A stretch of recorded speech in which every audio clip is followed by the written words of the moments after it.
Yes, Oaminal, you have 30 minutes. Yeah, thank you very much, Mr. Chair. I would just ask some questions for clarifications to the resource speaker before I'll make a manifestation on the entirety of the project. Please address the chair directly, not the resource person for your questions. Yes, Mr. Chair. I'm just making a preliminary Yes, remarks okay. on my time, Mr. Chair. Mr. Chair, in the adjudication of the evidence, the chair cleared that issue number 1 and number 2 and number 3 trying to implicate the DPWH as the office that commits the violations. I would like therefore to ask the DPWH, the district engineer, to explain and clarify what is this PMCA about, which was being raised by the author as had reported a 71% accomplishment. D. Carol Abinales, please respond to the question. It should be the DAE po na, Mr. Chair, who is now the current. Yung current na ba? Yeah, he is now the current district. But this engineer. happened during the time of Abinales, Yeah, the 71%. Yeah, but this is what we call a policy of the DPWH, Okay. this PMCA. This is a system Hipon, which the district D. engineer can explain. Hipon, please answer. Hipon na. Yes, Andrea. Please. Wala. 76%. Okay. Now, this is as of May 31, 2020. This is under project 19KJ0186, comprising of two area, which is area 1 is Malaubang section and the second section is Lam-An section, for a total project cost of 50 million pesos. Now, as of May 31, 2020, the accomplishment is 71.36. What was shown earlier was that it was not a report from Camiguin, from Misamis Occidental, but from Bukidnon. So I believe that first presentation was wrong. Okay, so the author implies that there is that the project is ghost because the presentation was that there is already an accomplishment of 71% before the contractor had started the project on May. So you were referring that this is, he was mentioning that this is PMCA generated system. So yes. Can you please inform this committee what is really the actual accomplishment and what is that PMCA? Why is that PMCA has reported a 71%?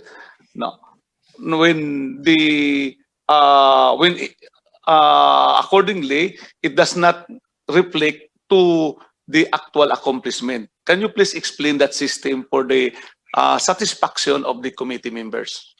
PCMA is means project contract management application. Project contract management application. It is a computer generated report, and then the accomplishment are all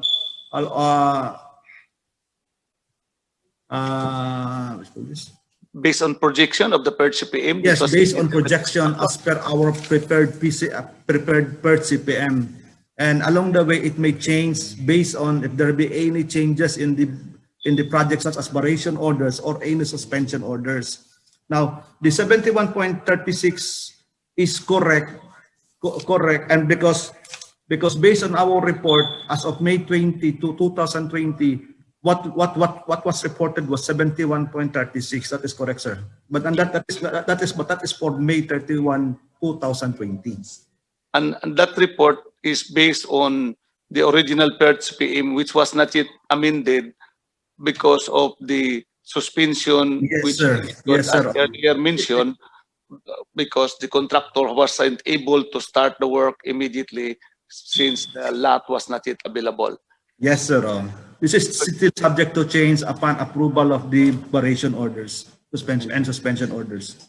Okay. So, in short, the project is there. It is not ghost. There is no ghost payment because even if it is 71% as system generated, but the payment that the agency has made to the contractor is how much? Is it also 71% or based No, on the sir. actual accomplishment? No, sir. As of October 26, 2020, what was paid was only equivalent to 39%, sir. Which represents the actual accomplishment. Yes, sir. Only 39% as of that day. What was paid was only 39% of the total cost of the project, sir. Okay.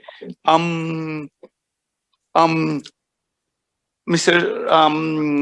Chair, I would like to, as representative of the people, where this particular project belongs in the city of Osamis, so I would like to make a presentation on the program, and before I will make some further clarificatory questions to the resource speakers and also to the author, Mr. Chair. May I request for the presentation, the slide presentation on the actual situation of the project? Mr. Chair. Mr. Chair, he is out Mr. of Chair? order. Yes, Oaminal is out of order. What is your grounds? The grounds, Mr. Chair, why is he the one presenting the project? Is he the contractor? Mr. The Chair, DPWH, if they so desire, should be the one to make a presentation, but they will ask this committee to do so. If DS Oaminal is the contractor, probably, then I will allow that. But is he the contractor, Mr. Chair? He is no personality in presenting his own project. So what is your motion, Mr. Chair? DS Marcoleta? He cannot be allowed to make a presentation, Can you Mr. form Chair. that? Can you translate that into a motion so I that move we can that he- the chair can rule? It is completely Mr. Chair, it is out still of my order, time. Mr. Chair, the for point DS of- Oaminal to make a presentation considering that he is not a member, he is not an official of DPWH. This is a project entirely upon the supervision and implementation of DPWH. It has nothing to do with him. Mr. Chair, the point of order does not, when we say point of order, there is a violation of the role. No, there is no role or raised by DS Marcolita which serve as a basis for his point of order. There is no rule, Mr. Chair. I am, We are ruling on the basis of my own resolution that there are infractions concerning the project in Ozamiz City, and the project concerns the implementation of DPWH. So the DPWH are supposed to be the ones defending this project, not DS Oaminal. DS Oaminal, can you answer his objection, his point of order? Mr. Chair, as I said, there is no role violated which serves as a basis for his point of order. And For the second ones thing, Mr. Chair, violating the may law, I still Mr. be Chair. allowed to, this is my time, Mr. Chair. No? DS Marcoleta, please give leeway to explain his side why he will show this presentation. Well, Mr. I Chair, made a preliminary. he should first present the personality why he is the one presenting the project himself. Mr. Chair, I had already made a preliminary remarks, Mr. Chair, and about to continue. No, the Who is This is preliminary a project remarks. funded. Can we stick to a question and answer phase? Because this is an interpolation. So I would appreciate if we could proceed with the question. You can question anybody to present your case. Mr. Chair, Yes. as I said, the resolution covers in his first whereas an appropriations funded by the General Appropriations Act, Mr. Chair. And this particular provision, Mr. Chair, is the project, this is local infrastructure fund on our GAA, which has been proposed by the respective congressman in the different districts or party lists. So this is a project funded out of the representation of this representation, Mr. Chair. So that's why I would present the project because I am the proponent And then How long is the presentation? it just actually it will not take 2 minutes, 5 minutes? There is probably 1 minute, then there is another 2 minutes, 3 minutes as I go along, Mr. Chair. Oh, please be informed that this is part of your 30 minutes. Yes, Mr. Chair. Okay, please proceed. Okay. Please proceed, Mr. DS Oaminal. This is just a slide presentation, Mr. Chair. That is the condition of the area of the residents who are the beneficiaries of this project, Mr. Chair. And then the project slide presentation too. That is the project, Mr. Chair, to transform the standard of living of those informal settlers in that area to this kind of project, Mr. Chair. And that right side building, Mr. Chair, is the one funded, that first unit on the right side, that is the one funded of the 50 million allocations, portion of the 50 million, which is the 35 million. And the other one, which is in diagonal, that is the phase 2, which is funded by the 20% development fund of the city, Mr. Chair. So that can you please go back to the first slide? The first slide. Okay. The residents of the area, Mr. Chair, there are about 100 beneficiaries, residents, more or less.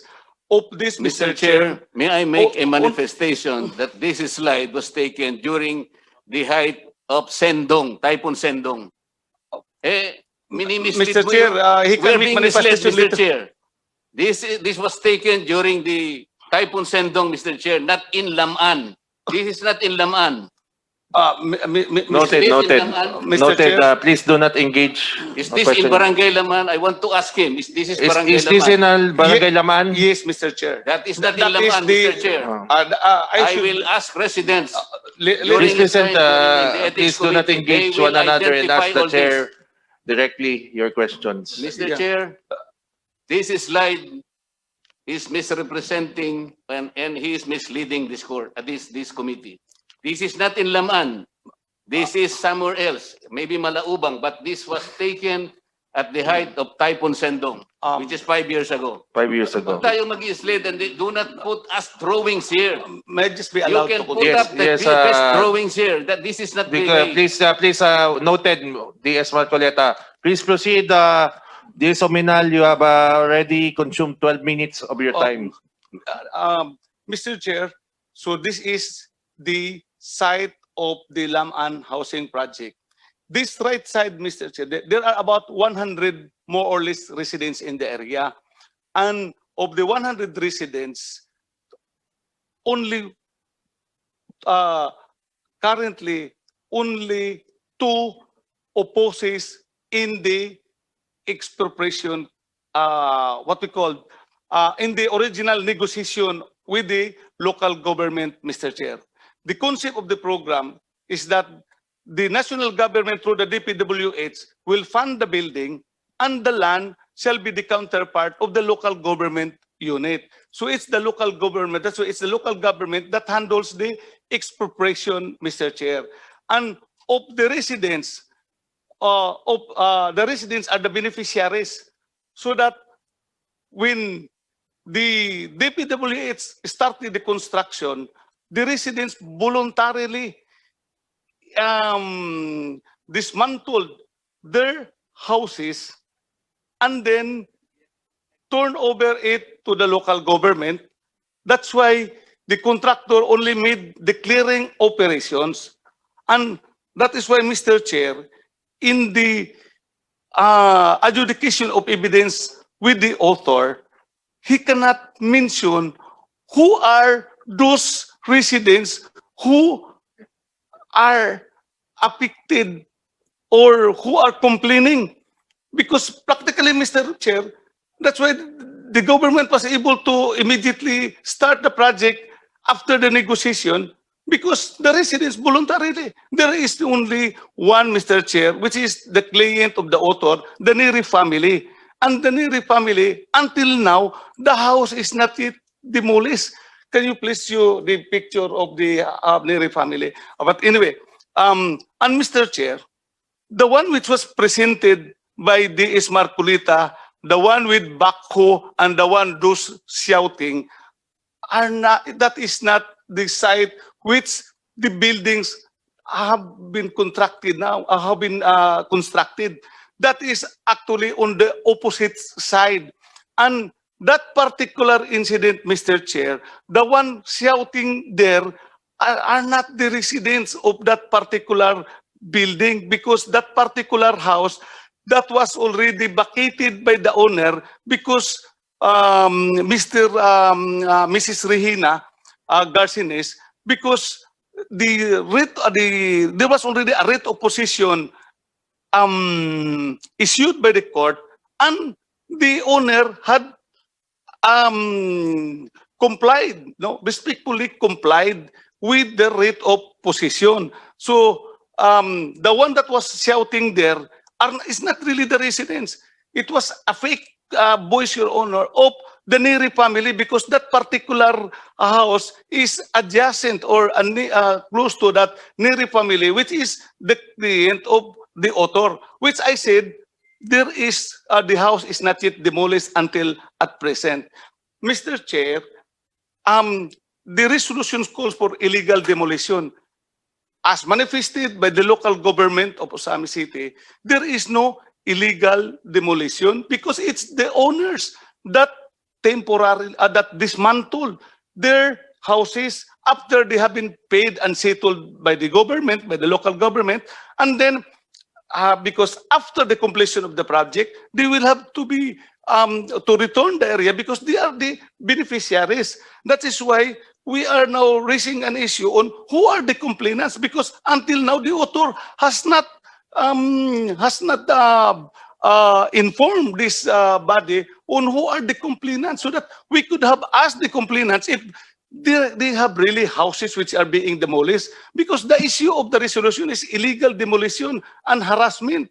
No, so with that, Mr. Chair, that's why we are protesting that particular video presentation, no, which has that one which showed that there are people shouting scary voice in the process of the clearing on that particular area. And again, that particular house is not yet part of the area where the ongoing construction of the projects. Now,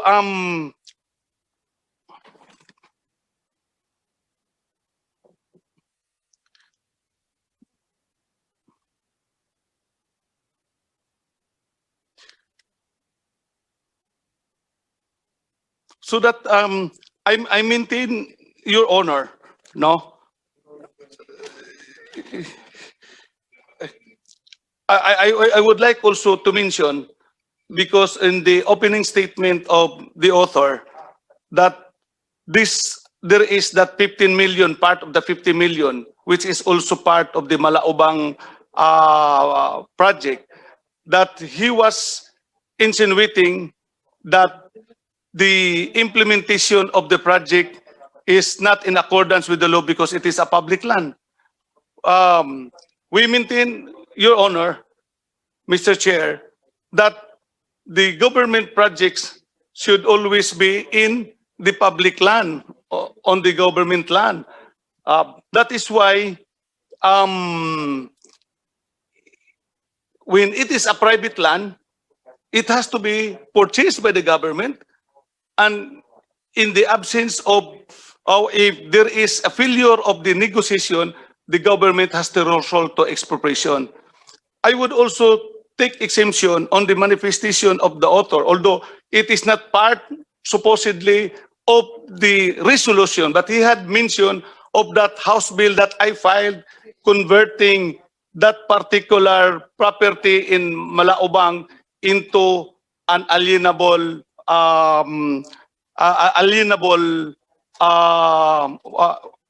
into alienable. for the use of commercial and private purposes, I would move, Mr. Chair, that it should be stricken part of the record because it is not part of this. It's not part of the resolution.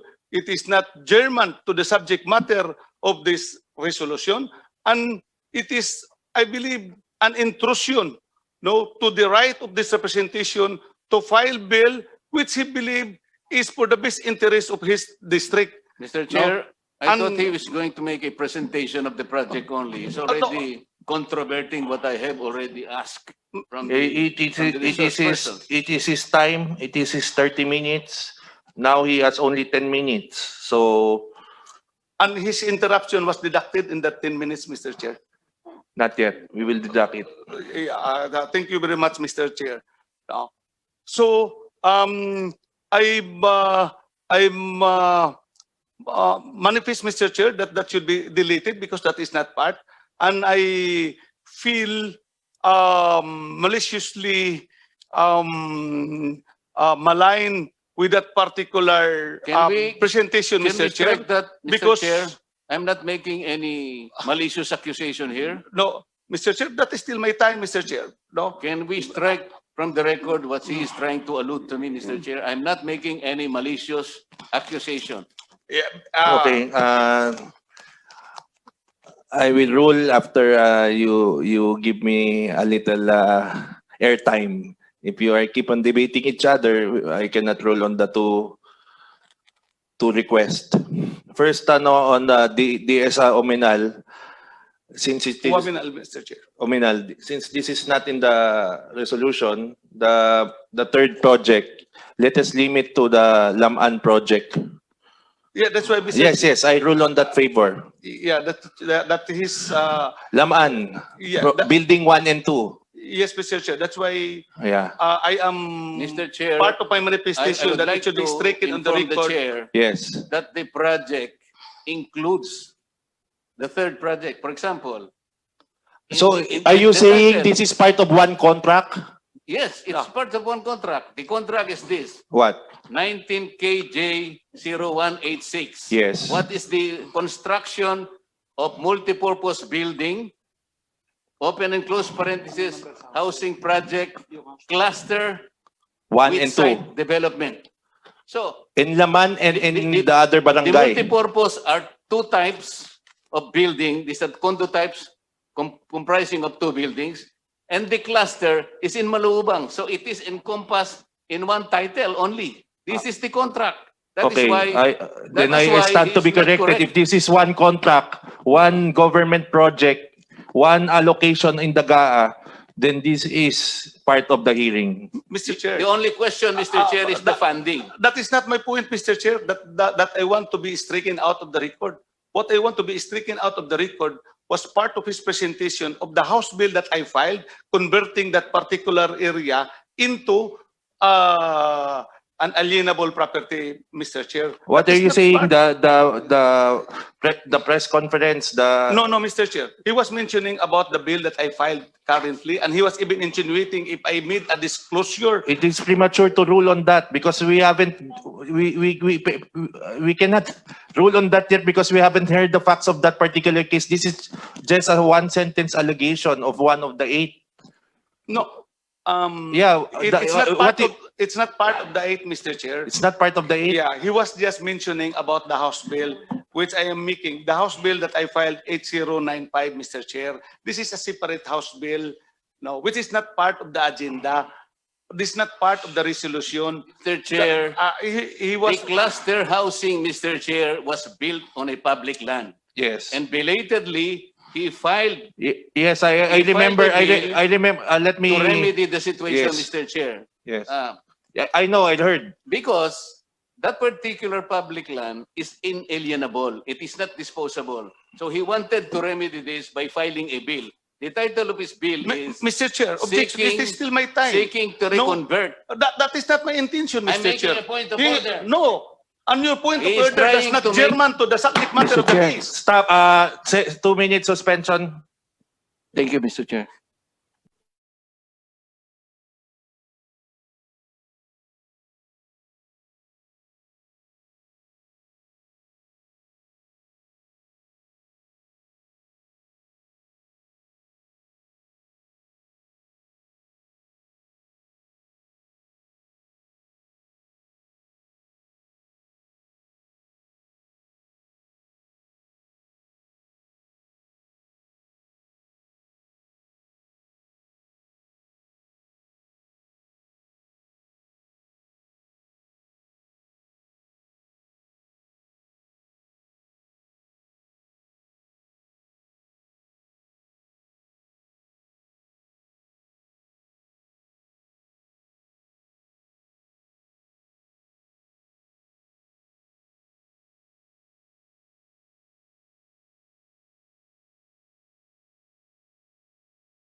DS Oaminal, you have 8 minutes of your 30 minutes.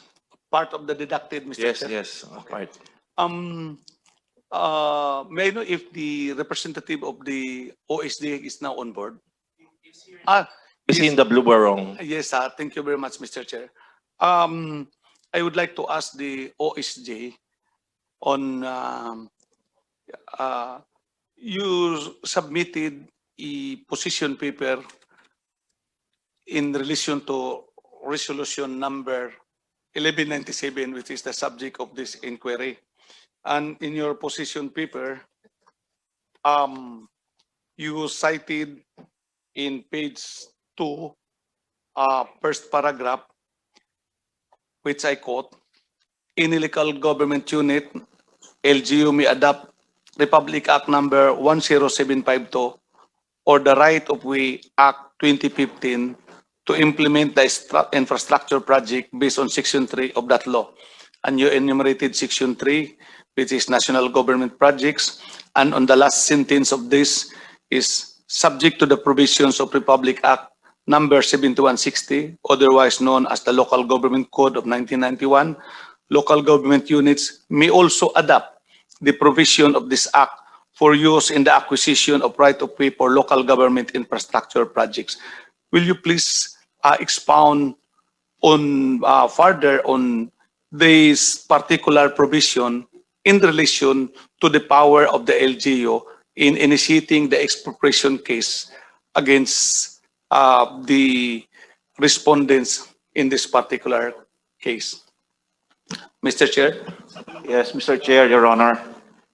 We confirm that we sent this communication to the Committee on Housing and Urban Development. It's a letter dated January 11, 2021, and we confirm that we cited Section 3 of Republic Act number 10752, where we said the local government units may also adopt the provisions of this act for use in the acquisition of right-of-way for local government infrastructure projects. It means that if they want to acquire right-of-way for their own project, they can choose to adopt the Republic Act 10752, Your Honor. And they can do it independently without the intervention or the assistance of the Office of the Solicitor General. Mr. Chairman, Your Honor, we do not represent local government units, Your Honor, even if they file expropriation cases. Okay, so it is in order for them to go ahead with the expropriation case invoking this particular provision. Yes, Mr. Chair, Your Honor. Okay, thank you very much, Mr. Chair. And last point that I wish to manifest, Mr. Chair, that in connection with the subject inquiry, I was officially informed that the local government of Ozamiz, the city official, were also charged administratively by 2 lawyers without mentioning their clients before the DILG on the same issues which is being raised by 1197. Mr. Chair, may I therefore present the statement of the Undersecretary of the DILG in relation to this particular case that has been Please filed proceed. against the local government of Ozamiz.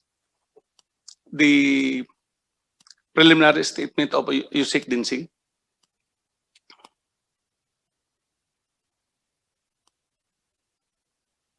Please take. Yeah. Good morning, Sec. Good morning, Kong. Mayor, please take. Walang sounds. Yeah. Good morning, Sec. Good morning, Kong. Mayor Ando. Si Attorney Benitez is also on board. Yeah, kino-confirm ko po. Actually, ang nangyari po nito, Sec, when we received the complaint, if I'm not mistaken, mga June of this year, we issued a show cause order kay Mayor for him to explain anong totoo. And then we asked our regional office to conduct a separate investigation. No? And we found out in that report that everything was in order, both legally, and of course, not at the time, not all the houses were demolished. May natira talaga, no? And there were lawyers involved, itong dalawang lawyers na pinangalan. And kaya nga, kung naalala nyo, nung budget hearing, ang binabanggit ko kay Kong Marcoleta is this is already an issue of the court. So if there's any issue at hand, they should file a case in court if they question the whole process. So nagkaroon ng report yung ating regional office which mentioned that everything was actually on board at walang nagkaroon ng harassment, hindi nagkaroon ng harassment. The Philippine National Police was only there to promote peace and order. Apparently, the report was unacceptable because of certain pictures and videos which was sent to Congressman Marcoleta. So, yung public hearing as directed by Secretary Anyo, we conducted a re-investigation. A team composed of the BLGS, Bureau of Local Government Supervision under the Anti-Corruption Program, PNP-CIDG, yung ating representative from the regional office. No? So they conducted the re-investigation, and again, it came out consistent pa rin yung report nila with the original report of the regional office. And this was ang bagong report to galing sa police lieutenant that was on the ground to make the investigation, denying that there was harassment on the part of the PNP.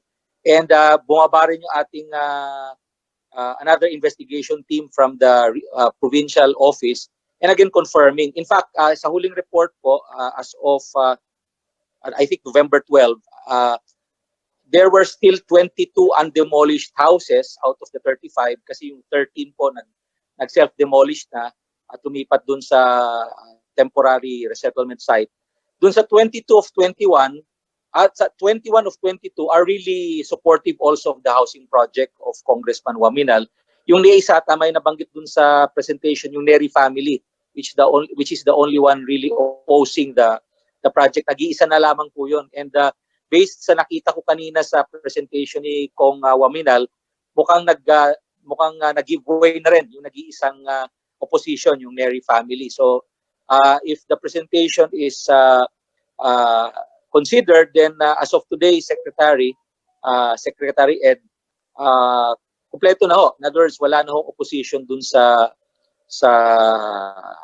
demolition at pagpapagawa ng housing project. More or less 100% kasi nag-iisa na lang po yung opposition based on the report we had that I think 2 weeks back. No? So I think ongoing na ho yan, and dun sa show cause order, since there was proper investigation, there was acceptability on or verified response by Mayor Ado, then be it on record that we have satisfied ourselves with the response of the mayor that there was the allegations were really unfounded. Yun po, Mr. Secretary, Kong Oaminal. Yeah, Mr. Chair, I will now wind up that with those evidences and those clarifications which I have presented, I maintain that until now, with the presentation of evidence of the author, that it is not fully established that there are really people affected as claimed by the author. So, the issue of malfeasance, non-feasance, and misfeasance of any offices mentioned by him, and that there are no officers and employees that are properly identified who committed such particular violations of the law. So we submit that when the committee decides whether or not it has jurisdiction on the matter and has basis to proceed, then we maintain that the author failed to establish strong evidence that warrant further inquiry of this committee. That's all, Mr. Chair, for my first round. Mr. Chair. Thank you, DS